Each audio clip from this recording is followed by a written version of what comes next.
విద్యా సంస్థల సమీపాల్లో నిషేధిత సిగరెట్లు, వేప్స్ విక్రయిస్తున్న ముఠాను Telangana anti narcotics bureau Hyderabad city పోలీసులతో కలిసి అరెస్ట్ చేసింది. ఈ ముఠా చిన్నారులు, యువతపై లక్ష్యంగా ఈ ఉత్పత్తులను విక్రయిస్తోంది.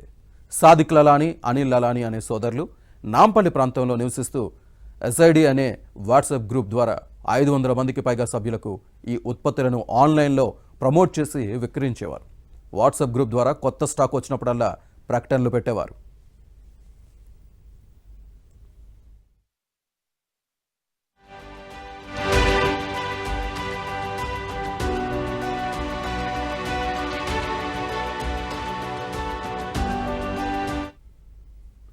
వినియోగదారులు వారి కుటుంబ సభ్యుల ఖాతాలకు యూపీఐ, వాలెట్, బ్యాంక్ మార్గాల్లో డబ్బులు పంపించేవారు.